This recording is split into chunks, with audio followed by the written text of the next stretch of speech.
So here's a riddle. I have rivers, but no water. Forests, but no trees. Cities, but no buildings. What am I?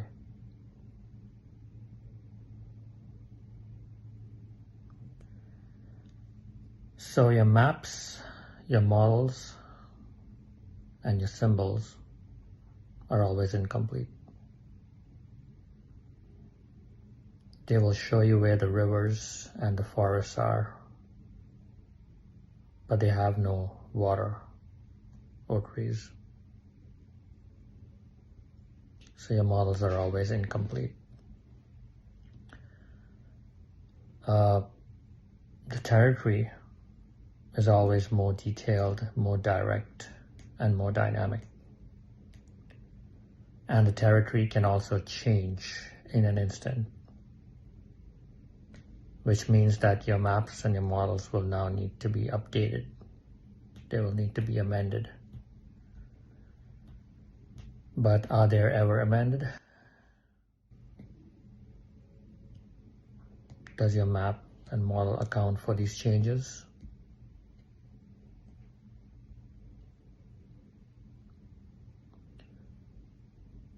Do your models take into account the impact on the ecosystem? If you're building something off your model, do you take into account the fragility and the unpredictability of the environment of the territory?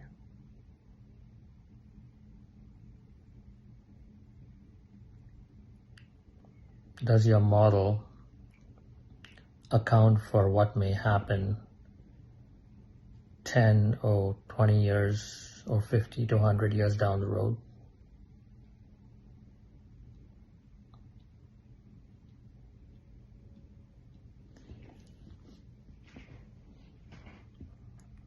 What sort of impact would it have on the environment?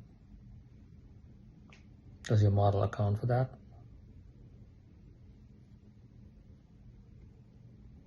So there are tons of examples, and I'm sure you can find these online, where these maps and these models did not account for the unpredictability and the fragility of the environment, causing significant damage, loss of life, loss of ecosystems. Now that your maps and models, our maps and models have definitely done a lot for us. Science and technology has come a long way from what it used to be. And we have achieved a lot through our maps and our models. There's no discounting that.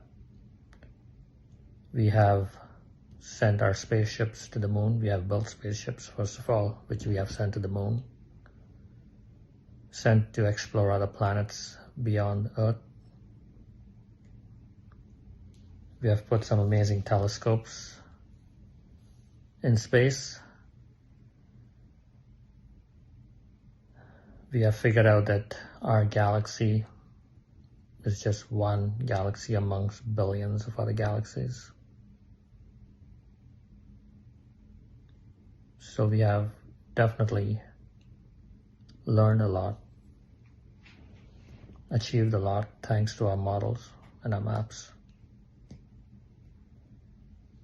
But we tend to get too caught up in our maps and our models that we fail to look beyond our maps and our models. For all those spaceships that we sent up, all the rockets that we've sent up to space, did our maps and our models account for all the debris that we've left behind? The thousands and thousands of space junk that is now orbiting the planet?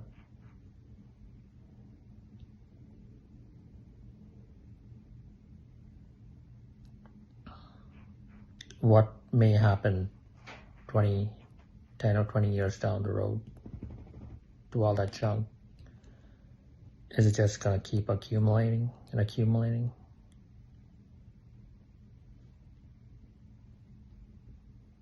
So that wasn't accounted for. On Earth, we've built some amazing skyscrapers. We've built our civilizations.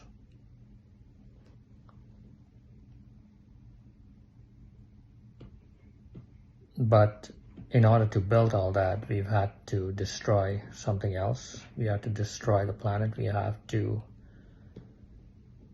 extract resources from the planet in order to build those skyscrapers. What sort of impact did that have on the environment and on the ecosystem of the planet? Did our models and our maps account for that?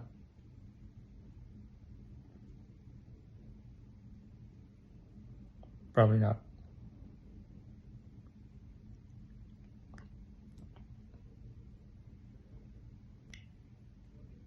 So our failure to look beyond our maps and our models to see the territory, the unpredictability of the territory and the fragility of the territory is putting us into a bind.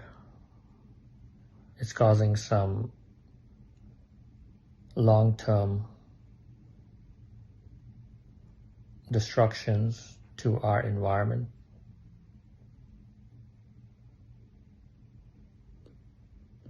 I mean, I didn't mean to make this video about the environment, but I think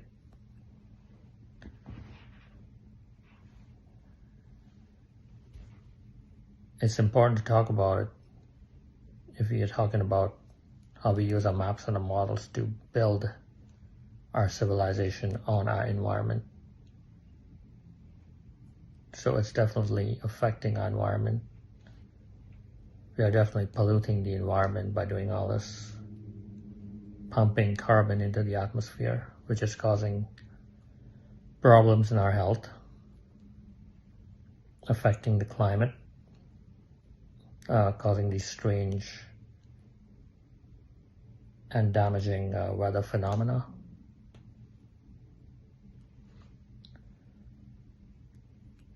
Yeah, so basically in this part of the video, I just wanted to talk about how our maps and our models